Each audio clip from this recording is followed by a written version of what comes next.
বিশাল মরুপথ, পাহাড়ি পথ পাড়ি দিয়ে তায়েফের মরুজমিনে গেলেন কোরআনের দাওয়াত নিয়ে, ইমানের দাওয়াত নিয়ে।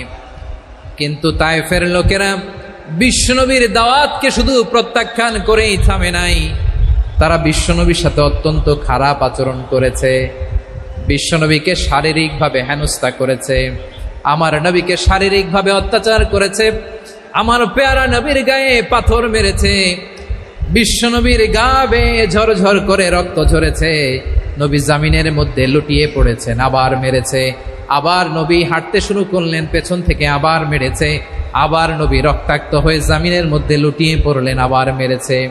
বিশ্বনবীর মতো এত সুশ্রী মানব, বিশ্বনবীর মতো এত শুভ্র মানব, বিশ্বনবীর মতো এমন চমৎকার দেহাবয়ব দিয়ে রব্বুল আলামিন কাউকে বানান নাই। এরকম চমৎকার মানুষটাকে তারা তায়েফের ওই জমিনে রক্তাক্ত করেছে। বিশ্বনবী দুনিয়ার কোনো স্বার্থের জন্য সেখানে যান নাই, নিজের কোনো লাভের জন্য, প্রাপ্তির জন্য যান নাই, তায়েফবাসীদের জাহান্নামের আগুন থেকে বাঁচাতে গিয়েছেন। ঠিক কিনা বলেন? খেয়ে না খেয়ে দিন প্রচারের কাজে নিজেকে দিয়েছ বিলিয়ে, তায়েফের কাফিরেরা চিনল না সে আলো, দুষ্ট ছেলেদের পিছু দিল লেলিয়ে, পাথরের আঘাতে ক্ষত বিক্ষত হয়ে সারা শরীর থেকে রক্ত ঝরে।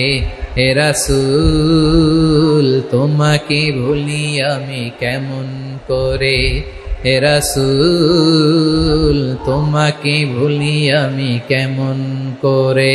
পারেন না আপনারা?